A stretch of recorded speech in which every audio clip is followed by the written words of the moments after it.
welcome for the love of food. Today we're going to be making soft homemade pretzels. So what are we going to need to be able to make these pretzels? Let's talk about our equipment first. We're going to need our stand mixer, and we're going to be using our dough hook today in the stand mixer. Of course, you're going to need a measuring cup, some measuring for some dry ingredients as well, and we're going to be needing some saran wrap. Let's talk about the ingredients that go into these pretzels. They're not very complex in terms of ingredients. The most important ingredient that we are going to be using is going to be yeast, because that's going to make our pretzels nice and fluffy. We're going to be using flour, a good amount of it, some sugar, some salt. We're going to be using butter, and we're going to be using the yolk of an egg as well as some baking soda, and we're going to be using a little bit of vegetable oil. So we're going to be back in just a few minutes as we get these mixed up. We'll show you how to get these going, and then we'll stay with you all the way through the finished product. We'll be back. Thanks for watching. Hello and welcome back. So I want to show you what we did to get started in making our pretzels. We added our yeast to our mixing bowl along with our warm water that needed to be between 110 and 115 degrees. We added in the sugar and the salt. So I want to show you what this looks like. See how it's foamy now? And if you could smell it, I always say if we had smell-o-vision, you would smell that yeasty smell. It almost smells like somebody's brewing beer. So now that it's foamy, we didn't mix it, we just sat it right on the top. So now that that's in there, we're ready to go ahead and blend in our flour and our butter. So I'm going to go ahead and get that blended up. And we come back, we'll take a look at it in the stand mixer. We'll be back in just a moment. Okay, so here you can see our dough is mixing up nicely. It's on a low low speed until it can get to a point where it is pulling away from the sides of the bowl. And we can see that just about happening. Then we can move it up to a medium speed. We did not want to start it out at any speed that was high in the beginning, or else your flour would have ended up all over the place. So I want to make sure my bowl is locked in there nice and tight. Just going to make sure everything isn't moving around here. And it needs to knead for about 4 to 5 minutes. And so we're just going to go through this process until it is completely kneaded. We'll be back in just a second. All right, everyone, so I want to show you this. My pan that I was mixing in my bowl, and my mixer, the dough became too dense for it to continue to mix up and stir in there. So what I'm going to be doing is I'm just kneading this the rest by hand. So if this becomes too dense for you, just remember to go ahead and remove the bowl if your bowl starts bouncing around too much, and just finish it by hand. And again, this is the nice thing about cooking. There's always an alternative. The most important point here, though, is that we're kneading this dough. And when I say kneading it, we're just pulling it. Think of like being a little kid and playing with Play-Doh, right? And just kind of moving that dough around with your hands and squishing it together. And think about just go ahead and emulate what the dough hook is probably doing, just moving it around. The idea here is we want to keep this moving for about 4 minutes or so, and then we're going to go ahead and let our dough just go ahead and rise. All right, we'll be back in just a few minutes to show you the next part of our process. Okay, we're back. So here's where we use the vegetable oil. We're going to go ahead and we poured in about a tablespoon and a half of vegetable oil, and make sure that this bowl that we were using, the same bowl, after we cleaned it, make sure you clean it out before you start putting anything else in it. We went ahead and we put in that vegetable oil, and now we're going to take our dough which is in a nice round ball. We're just going to set it in this pan, and we're going to take our saran wrap and cover it up, and this is going to sit for 50 to 55 minutes until that dough has risen. And we want to make sure that it's covered nice and tight with our saran wrap so that we're not letting any other air bubbles in there. We're just going to go ahead and put this in a warm place. Make sure you don't set this on a cold area of your house.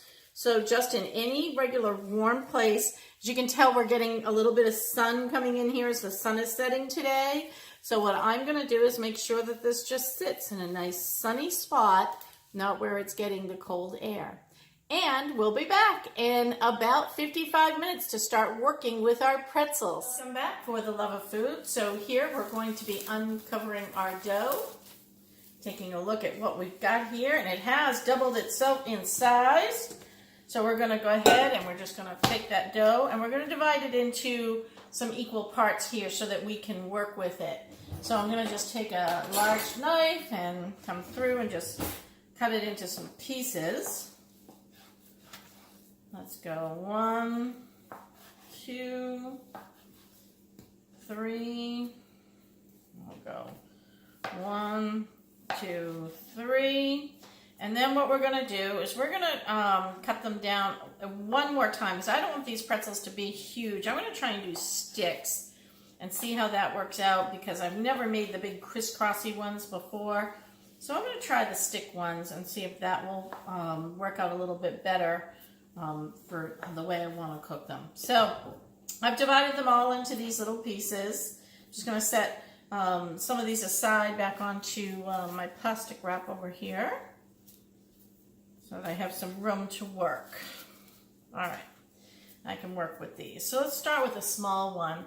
And what we're gonna do is we're going to roll out. I'm just gonna take a little bit of vegetable oil, and I put a little bit of vegetable oil, by the way, on my surface here where I'm working. And I'm gonna put just a little bit on my rolling pin so that nothing sticks. And now we're gonna go ahead and we're gonna try and roll out this dough,